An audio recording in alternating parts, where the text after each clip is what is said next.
क्या हुआ?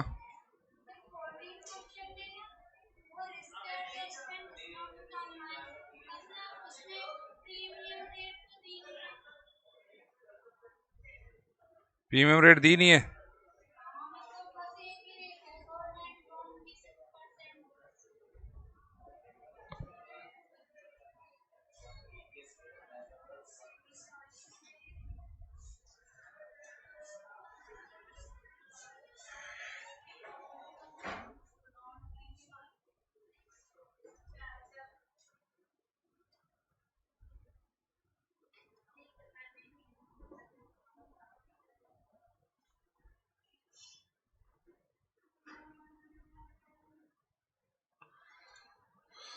हाँ जी, प्रॉब्लम बोलो।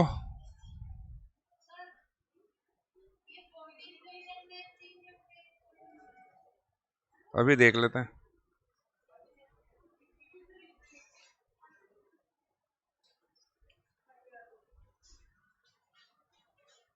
हाँ, फर्स्ट टू फोर हो गया था, पहले पांचवा हो गया, छठा हो गया, सातवां हो गया, आठवां हो गया था, नौवां क्वेश्चन।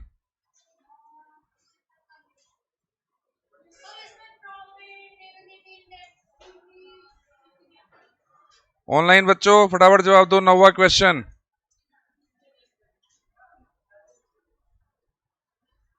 हाँ, पीआई पीआई का फॉर्मूला होता है इनफ्लो अपॉन आउटफ्लो या एनपीवी अपॉन आउटफ्लो।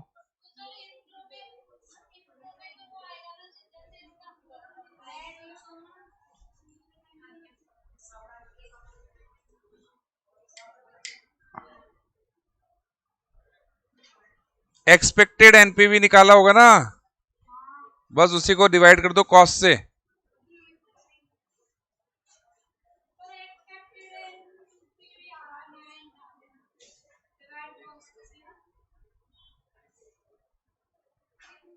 हो गया।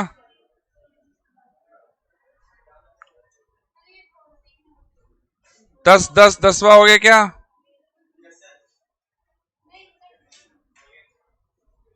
कॉपी दिखाओ, आ जाओ कॉपी लियो।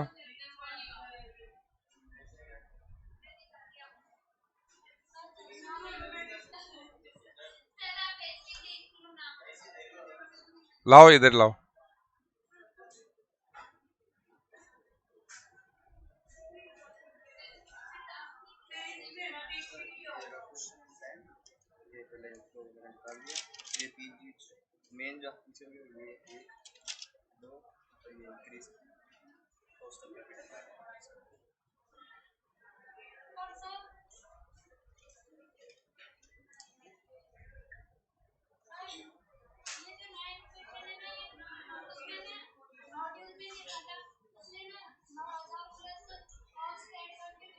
अरे तो दो फॉर्मूले होते हैं, इनफ्लो अपन आउटफ्लो और एनपीवी अपन आउटफ्लो। इनफ्लो क्या होता है?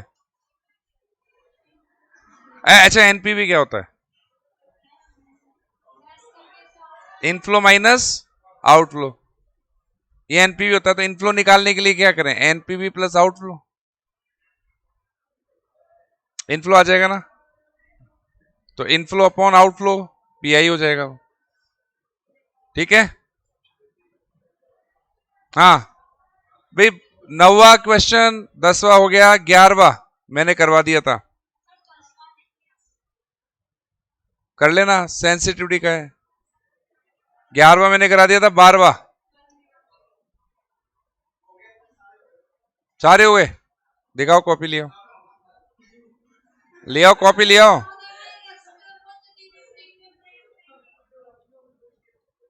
12 बोलो पहले, 12।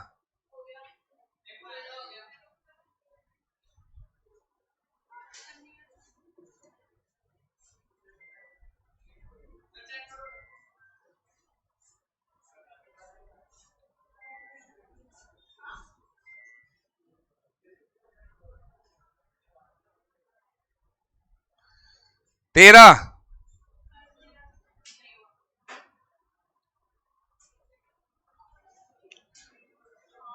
13वें में रेट ही तो चुननी है। अगर कोएफिशिएंट ऑफ वेरिएशन 2 है तो रेट क्या आ जाएगी? 20%। कोएफिशिएंट ऑफ वेरिएशन 0.8 है तो रेट क्या आ जाएगी? 12। 1.6 से तो रेट क्या आ जाएगी, बस ये रेट चुननी है।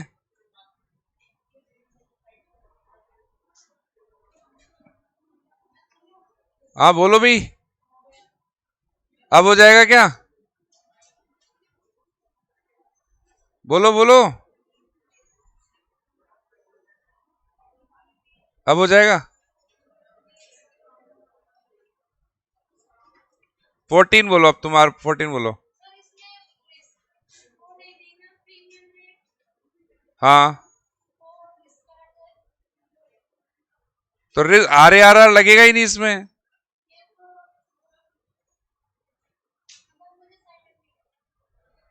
बेटा दूसरा क्वेश्चन पूछा है, अगर हम RARR का यूज करें तो which project would be appraised with a higher rate and why, तो कौन सा प्रोजेक्ट आपको चुनना चाहिए। अब बेटा RARR किसका ज्यादा होगा, जिसमें रिस्क ज्यादा होगी, ये सुनो, और रिस्क किस में ज्यादा होगी, जिसमें अनसर्टेनिटी ज्यादा होगी, सर्टेनिटी कम होगी। अब प्रोजेक्ट एम में टोटल सर्टेनिटी कितनी है, 2 है, और इसमें टोटल सर्टेनिटी कितनी है, 2 पॉइंट, तो सर्टेनिटी किसमें ज्यादा है, इसमें रिस्क कम है और एम में रिस्क ज्यादा होगी, तो आपको किसको चुनना चाहिए, एन को चुनना चाहिए जिसमें रिस्क कम है।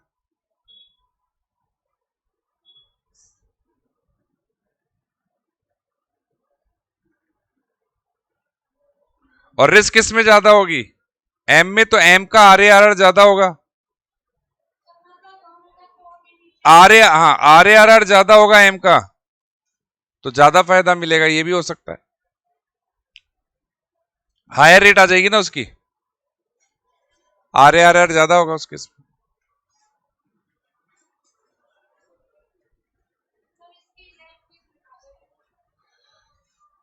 इसकी लैंग्वेज लिख लो।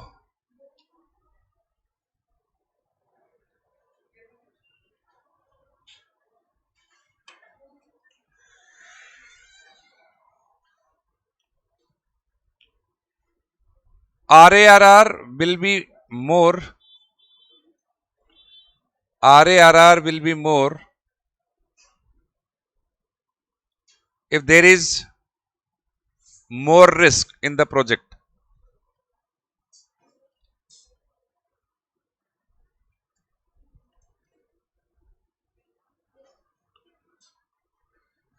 Risk will be more when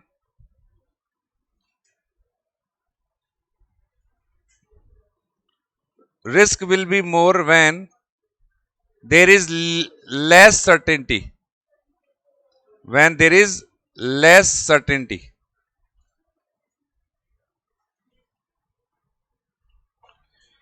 In project M,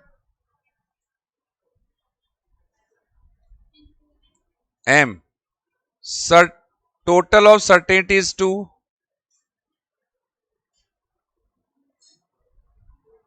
While in project N is 2.4. While in project N is 2.4. Thus, project M is more risky.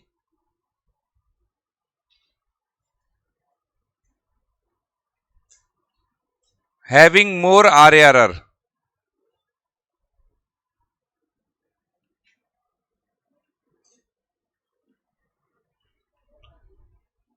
So project M shall be selected.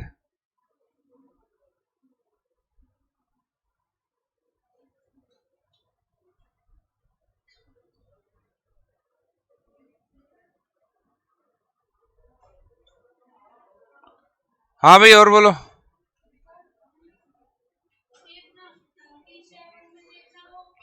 पंद्रहवा हो गया क्या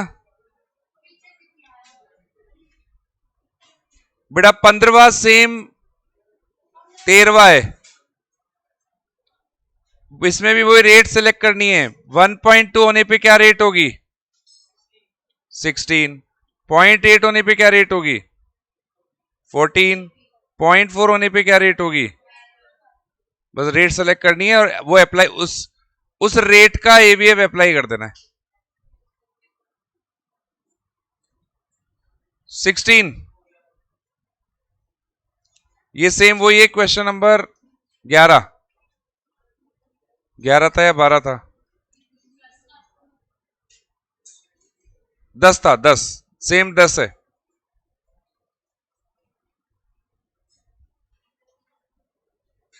seventeen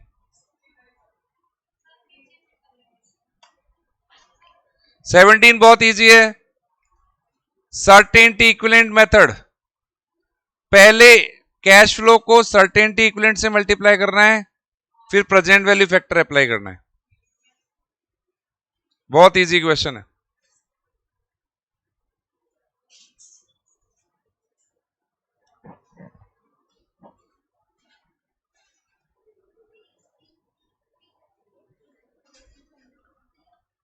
RARR method है 18वां। RARR method में rate क्या हो जाती है? Normal rate जो कि कितनी है 7, और प्रीमियम फॉर रिस्क जो कि कितना है 7। तो इसमें रेट क्या हो जाएगी? तो सारी कैलकुलेशन 14% पे करनी होगी।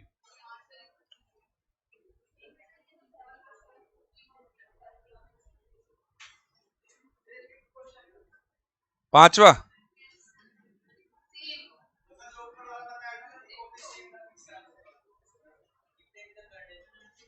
सारे ही करने हैं, रिपीटेटिव है सारे, आधे से ज्यादा क्वेश्चन तो रिपीटेटिव है। 37,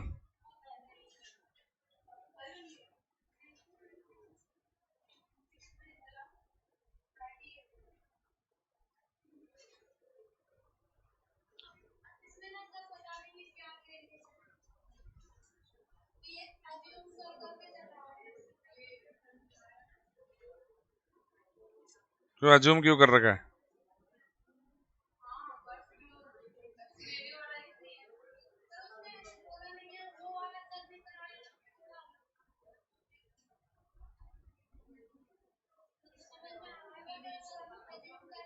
क्यों अजूम क्या करना है इसमें? कुछ भी अजूम नहीं करना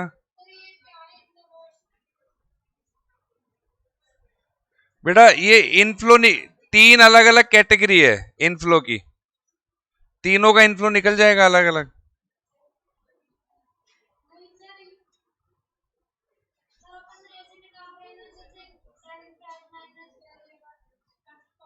सेल कितनी है? ऐसे डायरेक्ट कर लो ना, 4500 इंटू 175, ये सेल है। वेरिएबल कॉस्ट कितनी है? 4500 इंटू 100, तो कंट्रीब्यूशन आ जाएगा, माइनस फिक्स कॉस्ट कर दो तो क्या आ जाएगा? पीवीडीटी, लेस कर दो डेप्रिसिएशन, डेप्रिसिएशन निकाल जाएगा, पीवीटी आ जाएगा, फिर टैक्स निकल जाएगा, डेप्रिसिएशन।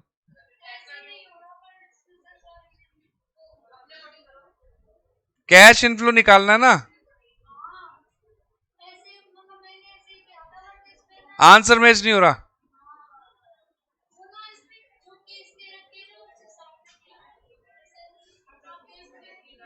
क्या देखूं तो मैं? सॉल्यूशन देखना ही क्यों है मेरे को, तो ये बताओ।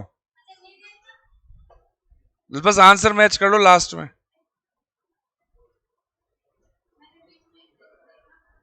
और इसमें भी कुछ भी नहीं है सॉल्यूशन में, बताओ क्या दिक्कत है? हाँ, selling price per unit minus variable cost,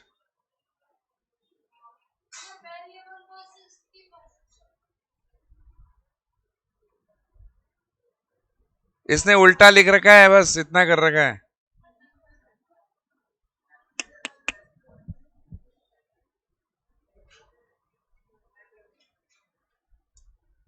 इसने उल्टा लिख दिया, आप सुल्टा लिखो।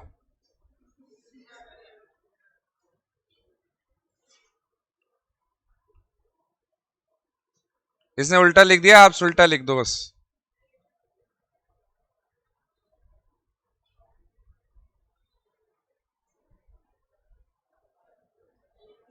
अरे 175 आएगी सेलिंग प्राइस, इसमें लोअर में 100 आएगी वेरिएबल कॉस्ट। हाँ, तो मैंने क्या करा था पहले?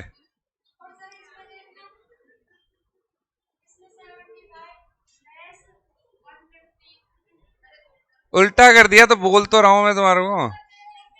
तो सॉल्यूशन देखा ही हो तुमने, तुम क्वेश्चन के हिसाब से करती ना। बस तो फिर वही होगा, या तो क्वेश्चन को सही कर दो या सॉल्यूशन को सही कर दो। और बोलो, क्या देखना ही है?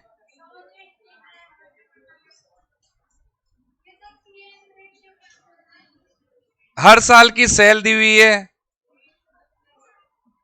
पीवी रेशियो है ये, हर साल का कंट्रीब्यूशन हो जाएगा। बेटा थोड़ा तो समझना पड़ेगा ना, प्रिंटिंग मिस्टेक तो समझ सकते हैं। कंट्रीब्यूशन आ जाएगा हर साल का, फिक्स कॉस्ट दिया हुआ है। प्रिंटिंग मिस्टेक भी हो सकती है भाई, पीवी रेशियो है वो।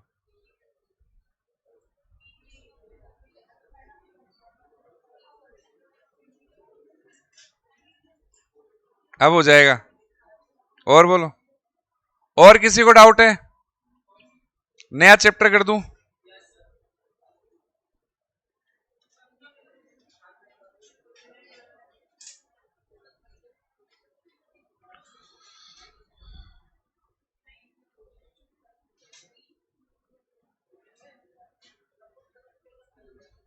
Dividend decision,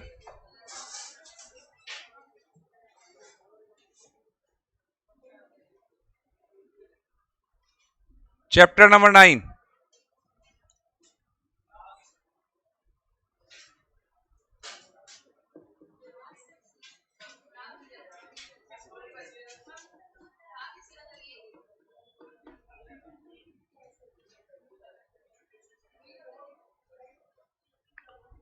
what is dividend?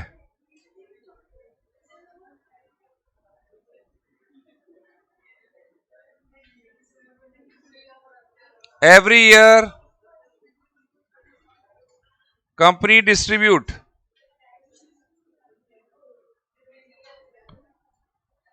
certain amount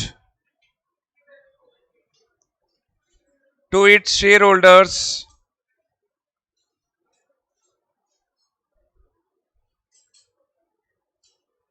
out of profit called dividend।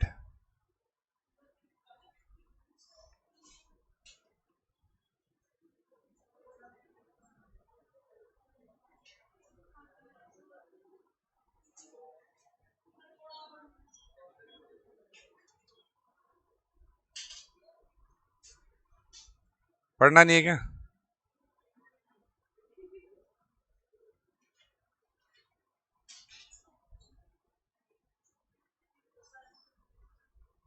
हर साल कंपनी अपने प्रॉफिट में से कुछ अमाउंट शेयर होल्डर को डिस्ट्रीब्यूट करती है, जिसे हम क्या बोलते हैं? डिविडेंड।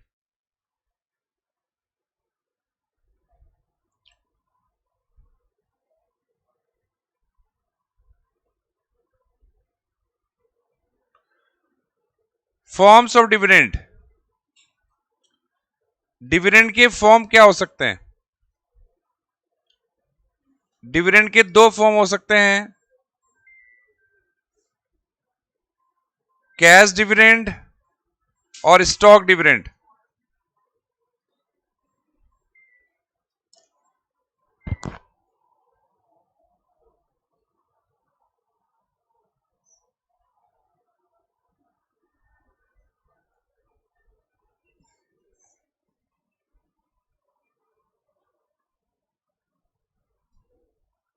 हाँ, गुड इवनिंग मैम।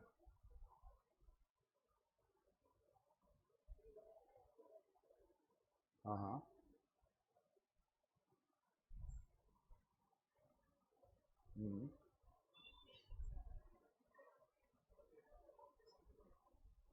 ओके।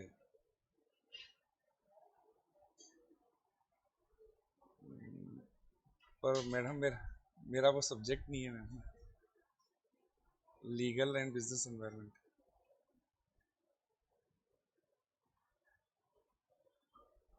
नहीं है तो सही, लेकिन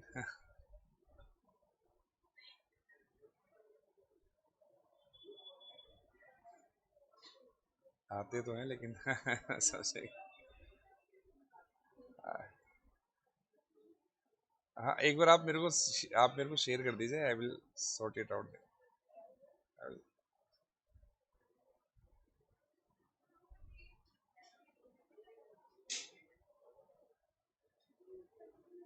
आप एक बार शेयर कर दीजिए, मैं देख लेता हूँ क्या कर सकता हूँ इसमें।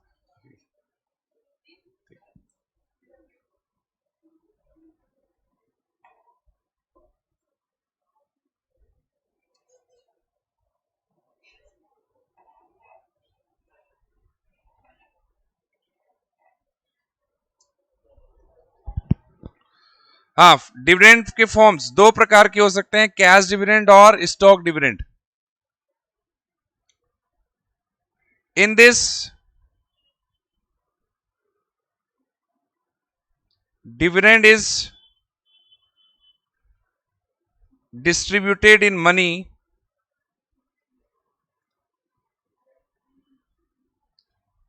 in form of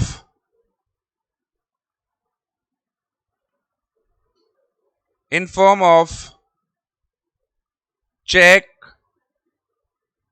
warrant, DD, etc. बेटा बात नहीं, ध्यान दे लो, पढ़ लो।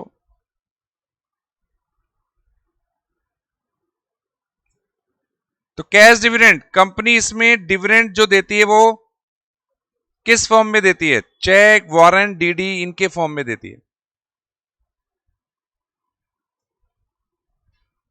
ठीक है। इसके लिए for this company shall have sufficient liquidity, और इसके लिए कंपनी के पास सफिशिएंट लिक्विडिटी होना चाहिए।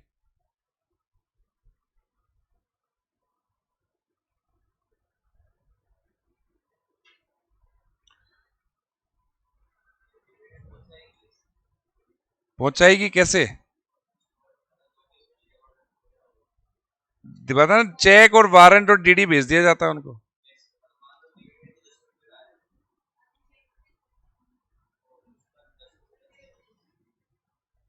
अमाउंट से क्या मतलब बेटा?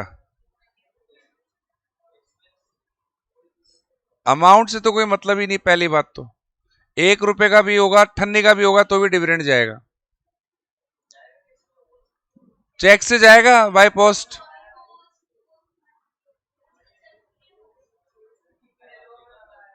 ये बात, इस पे तुम मत जाओ कि कॉस्ट ज्यादा आ रही है कम आ रही है। अब किसी को ₹1,00,000 का डिविडेंड जा रहा है तो क्या उसके घर जाके दे के आएंगे? बाय पोस्ट ही जाएगा उसको भी।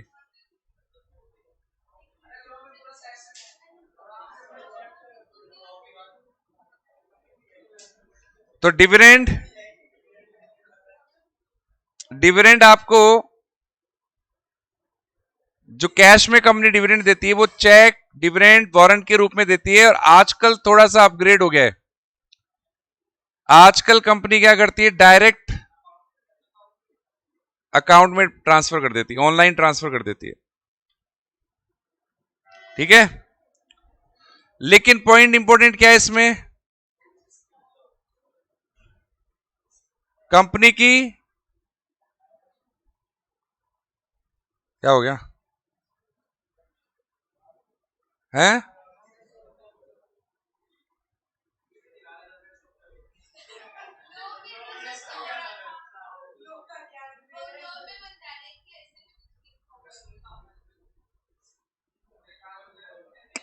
अरे इसमें लो की जरूरत क्या है? पैसे देने तो देने बाय चेक, चाहे 1 रुपया हो, चाहे 98 हो, चाहे उससे मतलब नहीं, कॉस्ट से मतलब नहीं है। हालांकि आजकल कंपनी की कॉस्ट आती नहीं है क्योंकि ऑनलाइन पेमेंट होता है। पहले चेक आते थे, 1 रुपए का भी आता था, 98 का भी आता था। मेरे पास के सबके पास ही आते थे बेटा।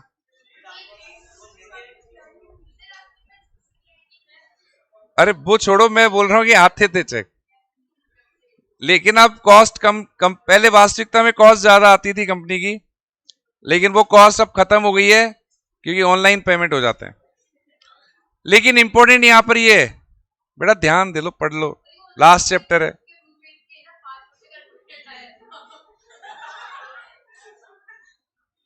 या मूड नहीं है पढ़ने का तो वैसे बोलो, कल पढ़ लेंगे।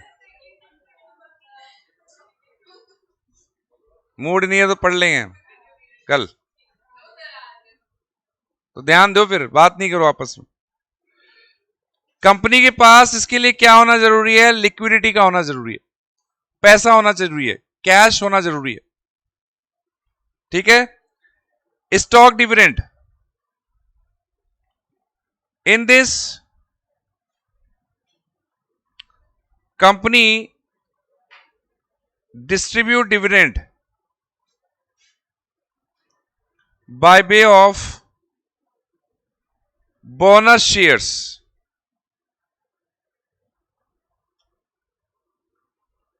स्टॉक डिविडेंड में कंपनी क्या करती है? पैसे देने की जगह क्या दे देती है? बोनस शेयर दे देती है। बोनस शेयर इश्यू कर दिए जाते हैं। और इसका सबसे खास बात क्या है? इस स्टॉक डिविडेंड से लिक्विडिटी इफेक्ट नहीं होती है।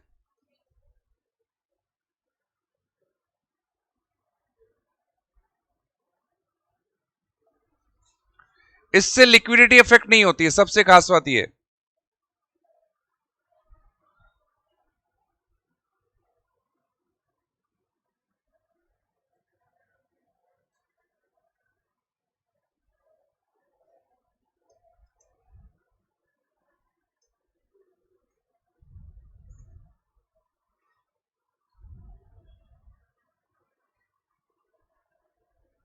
Number 3,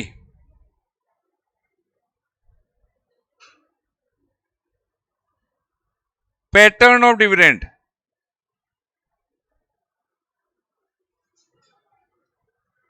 followed by company. कोई भी कंपनी डिविडेंड देने का पैटर्न फॉलो कर लेती है। जैसे कंपनी ने फिक्स कर लिया, फिक्स्ड अमाउंट ऑफ डिविडेंड दिया जाएगा, वॉट एवर इज प्रॉफिट, चाहे प्रॉफिट कुछ भी हो, फिक्स अमाउंट दिया जाएगा डिविडेंड का, या फिक्स्ड परसेंटेज ऑफ प्रॉफिट दिया जाएगा, या कंपनी तय कर लेती है कि हम फिक्स परसेंटेज ऑफ प्रॉफिट देंगे।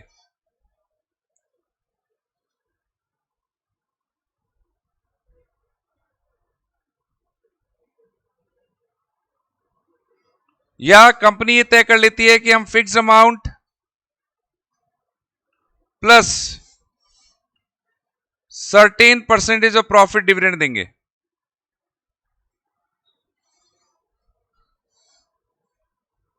या कंपनी बोलती है कि हम तो लास्ट डिविडेंड जो दिया था उसमें ग्रोथ ऐड करके फिर डिविडेंड देंगे।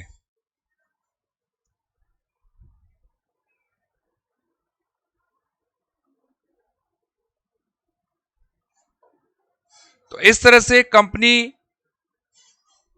डिविडेंड देने के लिए अलग अलग पैटर्न फॉलो कर सकती है।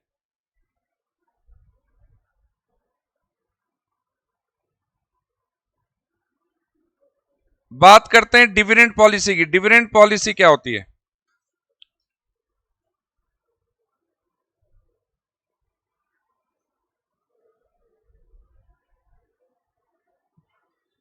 In this, it is decided that whether to distribute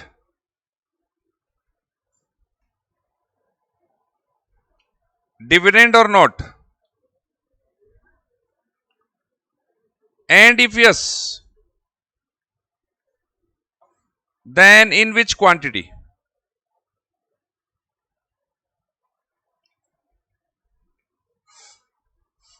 dividend policy में यह डिसाइड किया जाता है कि डिविडेंड देना है कि नहीं देना,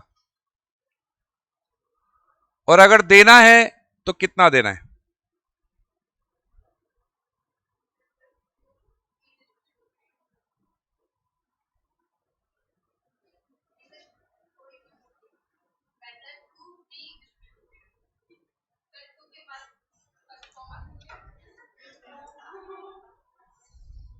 वे क्या ही जवाब दूं इसका।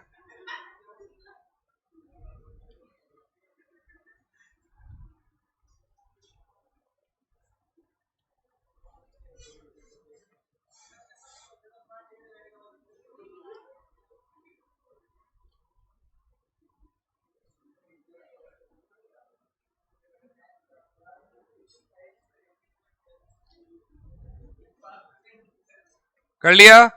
तो डिविडेंड पॉलिसी क्या होती है, जिसमें हमें डिसीजन लेना है कि डिविडेंड देना है कि नहीं देना, और देना है तो कितना देना है।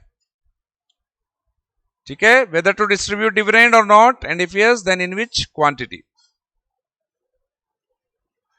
Factors affecting dividend policy. कौन कौन से फैक्टर हैं जो डिविडेंड पॉलिसी को अफेक्ट करते हैं?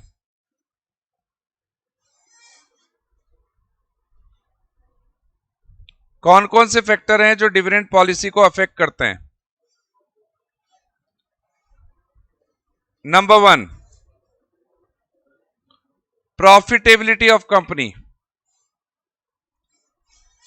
सबसे पहले तो यह देखा जाएगा कंपनी के पास प्रॉफिट है कि नहीं है।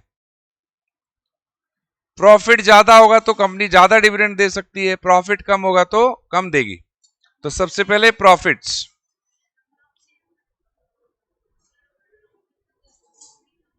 नंबर ऑफ, उससे क्या करना है? कम होंगे तो ज्यादा देगी, कैसे? एक्सप्लेन।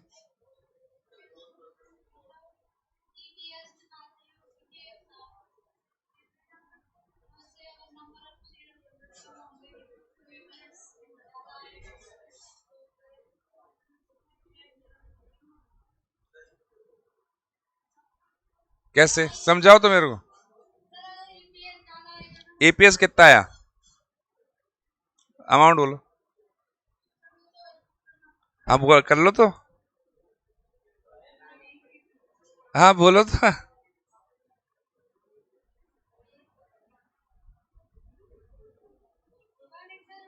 अरे तो अमाउंट बोलो ना, कितना जूम करूं?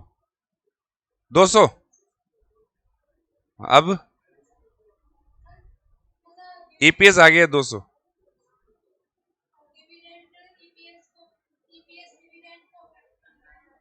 ईपीएस डिविडेंड को अफेक्ट करता है। लेट अज्यूम डिविडेंड कितना देना है, किस रेट से देना है? 40%। तो कितना देंगे? अब डिविडेंड को कम करूं ज्यादा करूं?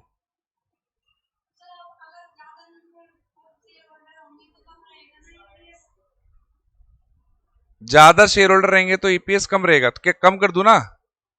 कितना कर दूं? 50 कर दूं। अब डिविडेंड 40% देंगे, कितना? 20 रुपए। यहां भी डिविडेंड 40% है, यहां भी 40%। अमाउंट में कंपैरिजन होता ही नहीं है कभी। अमाउंट में कहां कंपैरिजन होता है? आप जब बैंक में एफडी कराने जाते हो तो रेट बताता है या आपको इंटरेस्ट की अमाउंट बताता है? अब चाहे आप 1 लाख जमा कराओ, चाहे 4 लाख जमा कराओ, चाहे 40 लाख जमा कराओ, जाहिर सी बात है जैसे जैसे आप अमाउंट बढ़ाओगे इंटरेस्ट का अमाउंट बढ़ता रहेगा, लेकिन रेट तो वही रहेगी। रेट बढ़ गई क्या? रेट वही है। और हम डिसीजन मेकिंग किससे करते हैं? रेट से करते हैं। ठीक है, तो कौन कौन से फैक्टर इफेक्ट करते हैं प्रॉफिटेबिलिटी? प्रॉफिट ज्यादा है कि कम है? दूसरा, लिक्विडिटी। लिक्विडिटी कम है कि ज्यादा है? क्योंकि पैसे ही नहीं होंगे तो कंपनी देगी क्या, तो पैसे होने भी जरूरी है। कई बार कंपनी को बहुत जबरदस्त प्रॉफिट होता है लेकिन लिक्विडिटी जीरो होती है, तो कंपनी चाहकर भी डिविडेंड नहीं दे पाती है। आप बोलोगे प्रॉफिट ज्यादा है तो लिक्विडिटी कम क्यों है? कैश नहीं है कंपनी के पास, कंपनी ने सारा पैसा कैपिटल असेट में लगा रखा है, तो कैश नहीं है कंपनी के पास। प्रॉफिट है कैश नहीं है, ऐसा हो सकता है। तो लिक्विडिटी भी बहुत इंपॉर्टेंट है। तीसरा, फ्यूचर प्रोस्पेक्ट ऑफ कंपनी, यानी further investment. Future prospects of company यानी फर्दर इन्वेस्टमेंट प्रपोजल है क्या कंपनी के पास। कोई भी कंपनी प्रॉफिट रोक के क्या करेगी, और इन्वेस्टमेंट करने लायक कुछ है ही नहीं तो क्या करेगी। तो देखना पड़ेगा कंपनी के पास फर्दर इन्वेस्टमेंट के प्रपोजल है या नहीं है। अगर है तो कंपनी डिविडेंड नहीं देगी, नहीं है तो कंपनी ज्यादा डिविडेंड देगी। Expectation of share holder, share holder क्या चाहता है।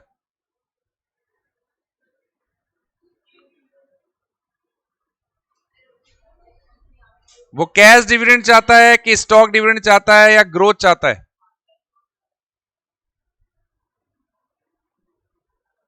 ग्रोथ तभी होगी जब डिविडेंड नहीं दिया जाए।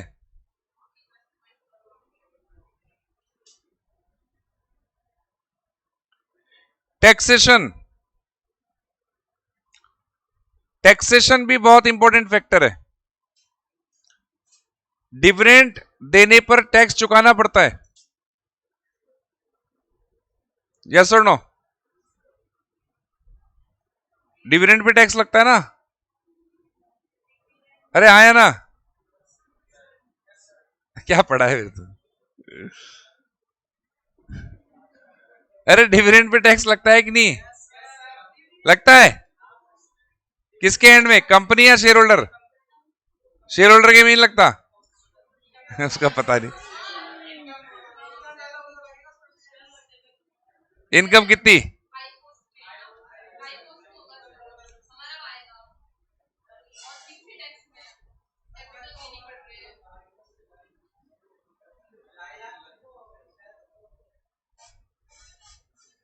चलो पढ़ लेना आई फोर्स में। I force, I force.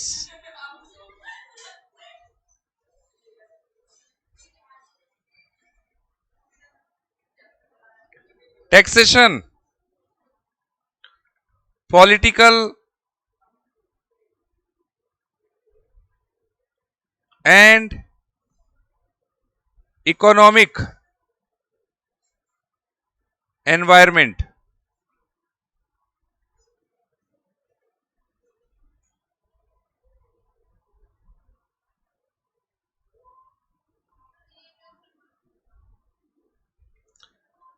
Ukraine में होती ही कंपनी तो क्या होता।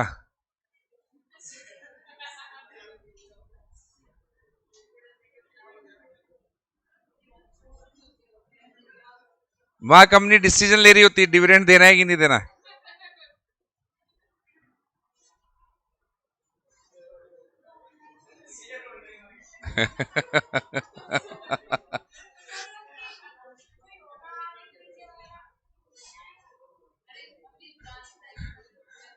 कहने का मतलब ये भी बहुत इंपॉर्टेंट फैक्टर है।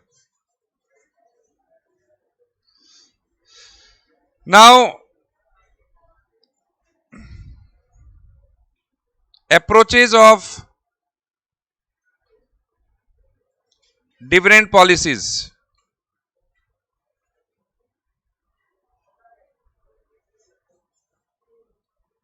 अप्रोचेज मतलब थ्योरीज। डिविडेंड पॉलिसी की थ्योरीज क्या क्या है। तो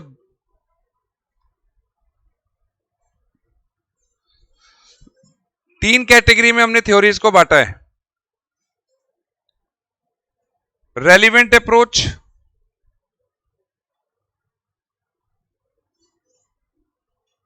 इररेलिवेंट approach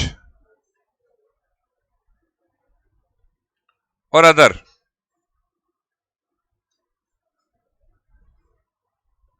relevant irrelevant exam point of view से नहीं,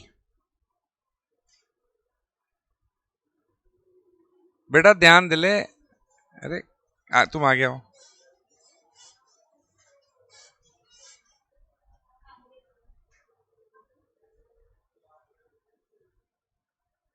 क्या बात है, तुम्हारा पढ़ने का मूड नहीं है आज? क्यों? तो बाहर चल जाओ ना, रिकॉर्डिंग देख लेना। तो तुम यहां भी तो मन नहीं कर रहा तुम्हारा?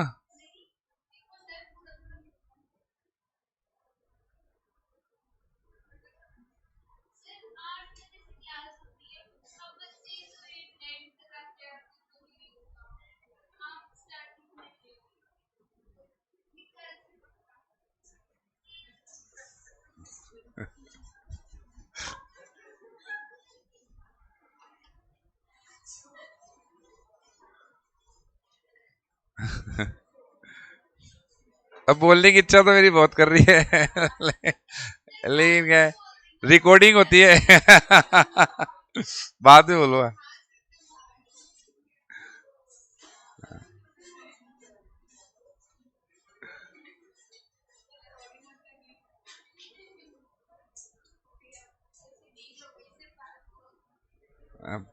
पढ़ाओ।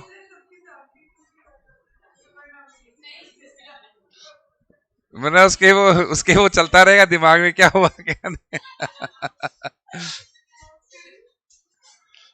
रेलिवेंट और इरेलीवेंट अप्रोच का मतलब है यहां पर कि डिविडेंड पॉलिसी, कुछ थ्योरीज हैं जो डिविडेंड पॉलिसी को बहुत इंपॉर्टेंट मानती है। उनका कहना है कि डिविडेंड देना या न देना, ये डिसीजन लेना एक बहुत इंपॉर्टेंट डिसीजन है, तो रेलिवेंट है। इरेलीवेंट अप्रोच बोलती है डिविडेंड देने का डिसीजन लेने की कोई जरूरत नहीं है, कोई ज्यादा दिमाग लगाने की जरूरत नहीं है। देना है तो दो, नहीं देना है तो मत दो, कोई खास फर्क नहीं पड़ता। मतलब वो इरेलीवेंट मानती है डिविडेंड पॉलिसी, और अदर थ्योरी अदर है। तो रेलिवेंट अप्रोच में हम तीन थ्योरी पढ़ेंगे: वॉल्टर मॉडल, गॉर्डन मॉडल और ट्रेडिशनल मॉडल। इररिलेवेंट में हम पढ़ेंगे एमएम मॉडल, और अदर में पढ़ेंगे हम लिंटर्स मॉडल।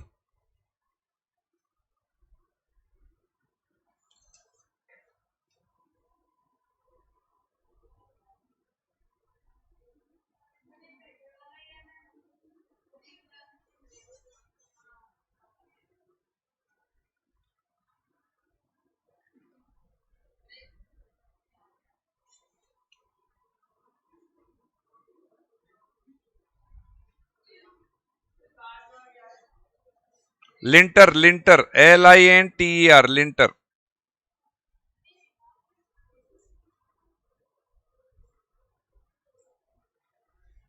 स्टार्ट करने से पहले पांचों मॉडल अलग अलग हैं, पांचों मॉडल की अपनी अजम्पशन है, तो उसी अजम्पशन के तरीके से उसको पढ़ना है।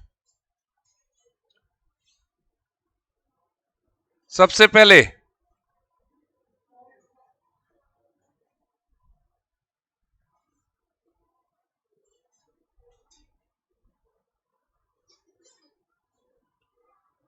Walter created relation between dividend and market price of equity share.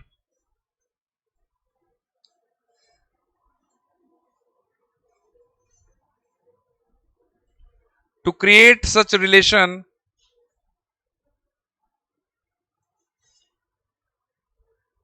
Walter used to create such a relation Walter used R and K.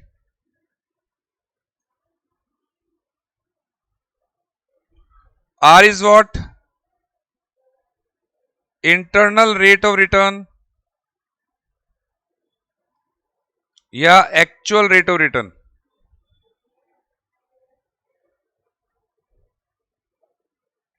और K is what? Cost of equity.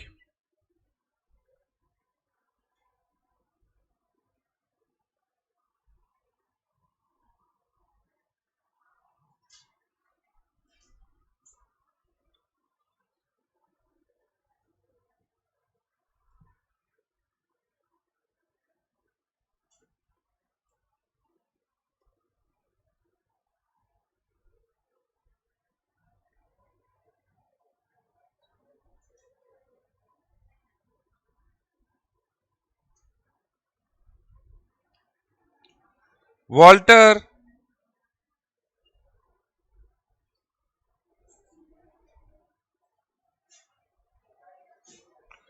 created three situations.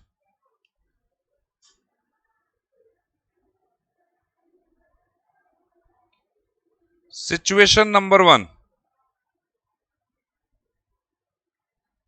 where R is more than K. देखो बेटा, Walter बोलता है कि dividend और उसकी share की price दोनों में गहरा रिलेशन है, और ये रिलेशन बनाने के लिए वॉल्टर ने क्या यूज किया, आर और के.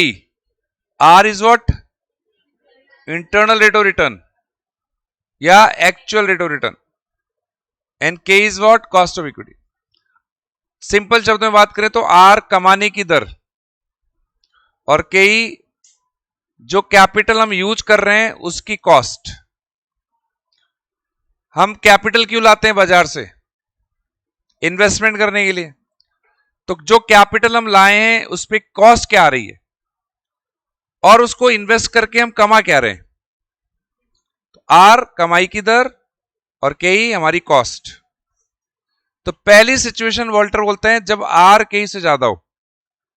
आर के से ज्यादा हो तो ऐसी फर्म को वॉल्टर कहते हैं ग्रोथ फर्म. ग्रोथ फर्म बोलते हैं ऐसी सिचुएशन को.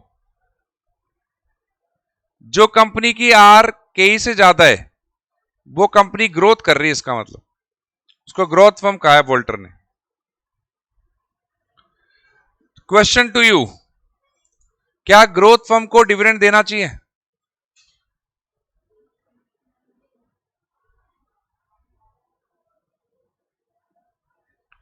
कंपनी की कमाई बहुत ज्यादा कॉस्ट से, क्या उस कंपनी को डिविडेंड देना चाहिए?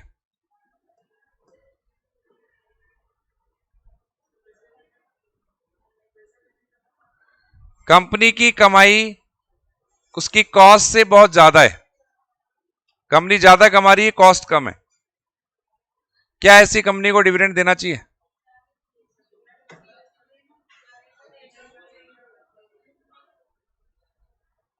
डिपेंड करता है किस पे, जैसे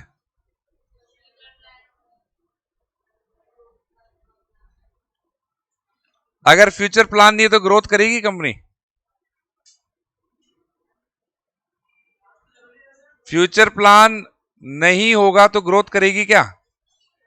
वो कंपनी ग्रोथ कर ही नहीं सकती. तो फ्यूचर प्लान है कंपनी के पास, अब बताओ क्यों?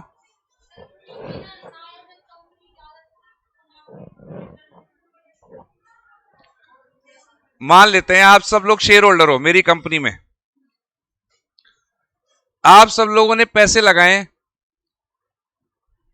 और उसका कॉस्ट ऑफ इक्विटी है 15%. ये कॉस्ट ऑफ इक्विटी कैसे निकालते हैं हम डिस्कस कर चुके हैं.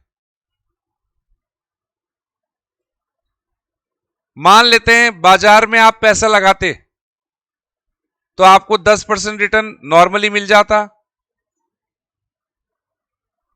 आपने वो पैसा मेरी कंपनी में लगाया तो आप क्या बोलोगे, सर प्रीमियम दो हमारे को, क्योंकि बाजार में नॉर्मली मिल रहा है हमारे को बिना रिस्क के. आपकी कंपनी में रिस्क है तो आप प्रीमियम तो हमको 15 दो. तो आपने बाजार के हिसाब से एनालिसिस करके मेरी कंपनी में पैसे लगा दिए कि 15% होना चाहिए. मैं बोलता हूं ठीक है दे दूंगा. अब मैं कमा रहा हूं 25%. जो कमा रहा हूं वो है आप ही का, आपको देना है डिविडेंड के रूप में. तो आपको मुझसे डिविडेंड मांगना चाहिए कि नहीं मांगना चाहिए? मांगना चाहिए. अच्छा, आप मैं आपको डिविडेंड दे भी दूंगा तो आप बाजार में उसे लगाओगे पैसे को तो कितना मिलेगा? 10%, 15%. और मैं कितना कमा रहा हूं?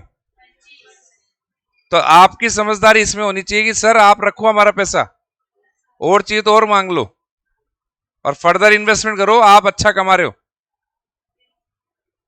हम बाजार में लगाएंगे तो हमारे को क्या मिलेगा? 10%।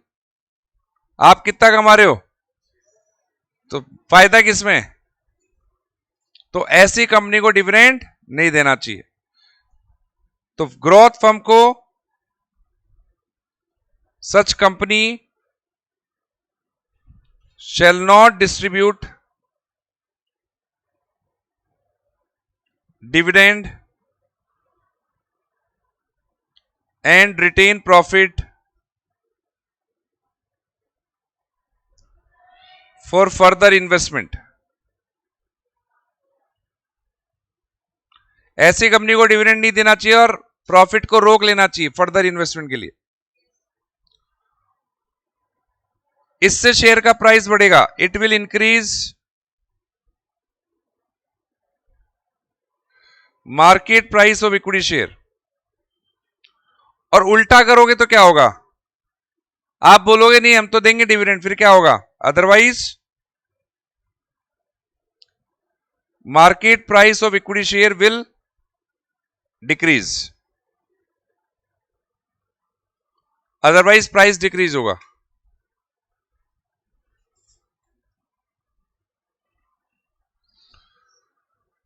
क्लियर है?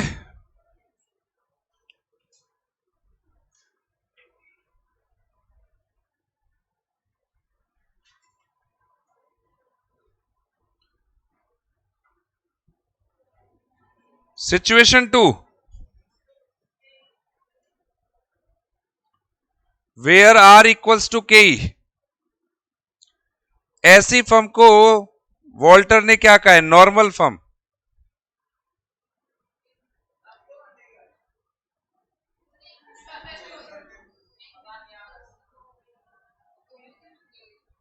बीच में छोड़ दूं?